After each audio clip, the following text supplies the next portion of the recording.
복된 새벽에 나오신 우리 귀한 성도 여러분, 하나님의 크신 은총 여러분의 함께하기를 축원합니다. 룻기를 보게 되면 남을 생각하고 배려하는 그런 삶이 넘쳐나고 있습니다. 시어머니 나오미는 두 며느리를 이렇게 생각하고 배려한 삶으로 고향집으로 돌아가라 이렇게 말을 하고, 또 며느리 룻은 시어머니를 생각하면서 배려하고 같이 베들레헴으로 돌아옵니다. 또 그 시어머니를 위해서 룻이 하루 종일 이삭을 주었는데, 그때 추수하는 그런 사람들이 그 룻을 생각하고 배려한 모습이 또 이렇게 기록이 되어 있습니다. 본문을 보게 되면 보아스라는 사람이 룻을 생각하고 배려한 그런 모습이 그려져 있습니다. 이 장면을 보게 되면 누가 하나님의 은혜를 받게 되는지를 잘 알 수가 있는데, 그 첫 번째는 뭔가하면 주님의 품에 있어야 된다는 사실입니다. 8절 말씀을 보시게 되면 보아스가 룻에게 이르되 내 딸아 들으라, 이삭을 주우러 다른 마트로 가지 말며 여기서 떠나지 말고 나의 소녀들과 함께 있으라 이렇게 말씀합니다. 이미 룻에 대해서 이 보아스도 잘 알고 있었을 것입니다. 그런데 그 말을 밭에 가서 사환한테 또 듣게 되죠. 그래서 이 보아스의 마음이 상당히 룻에 대해서 마음이 열려있는 것을 알 수가 있습니다. 그리고 룻에 대해서 뭐라고 호칭을 하냐면 내 딸아 이렇게 얘기를 합니다. 이 호칭은 이게 쉬운 호칭이 아니에요.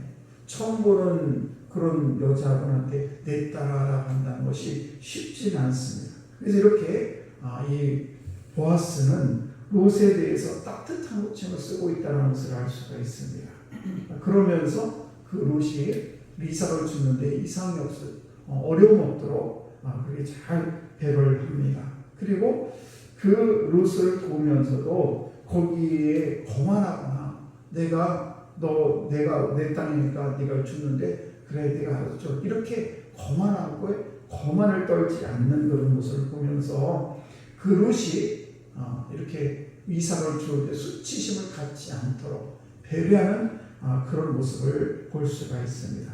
그래서 우리가 이 호칭 문제 매우 중요합니다. 처음 만나는 사람 뭐라 호칭을 할까 라고 생각할 때 가장 좋은 호칭을 우리가 선택해서 부르는 것이 매우 중요합니다. 또한 이 보아스는 룻에게 여기서 떠나지 말라라고 이야기를 합니다. 이 보아스에게 아시는 것이 있는 것이 아니라 룻에게 무조건적인 은혜를 베풀기 위해서 여기를 떠나지 말라 이렇게 말씀하고 있죠. 그래서 룻에게 다가서는 이 모습은 우리에게 오시는 예수님께서 우리에게 오시는 그런 모습을 연상케 합니다.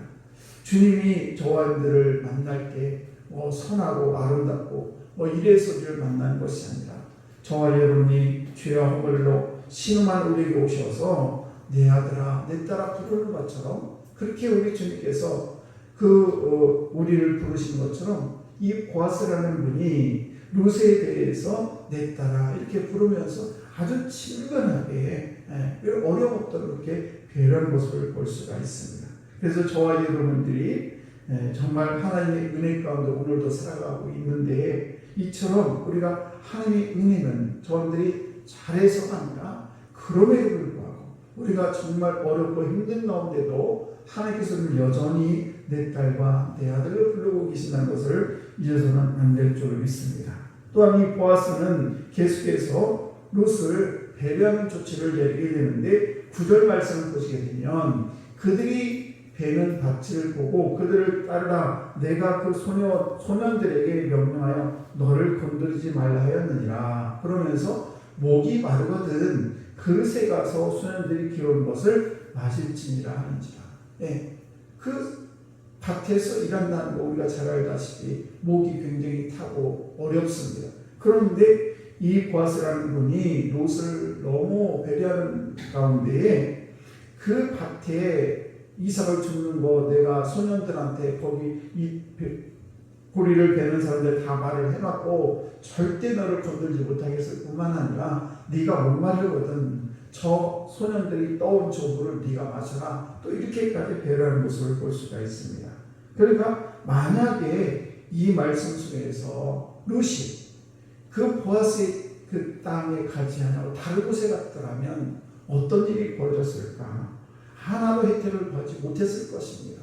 그리고 그 사람들로부터 무시를 당할 수도 있었을 것이고 여러 가지 어려움이 있었을 텐데 감사하게도 하나님의 은혜 가운데 이 보아스의 밭에 가가지고 룻이 이삭을 죽게 하셨습니다.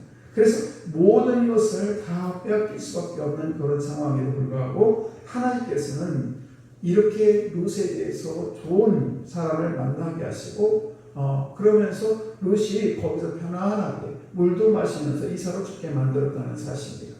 이 교훈 가운데 하나 우리가 깨닫는 것은 뭔가 하면 하나님의 품을 떠나서는 절대 안 된다라는 것을 우리에게 잘 말씀해 주고 있습니다. 저와 여러분들이 때로는 힘들고 어려운 과정 속에서도 이 세상을 살아가야 되는데 그럴 때에 하나님의 품을 떠나서 다른 곳에 가게 되면 은혜를 누리지 못한다는 사실입니다.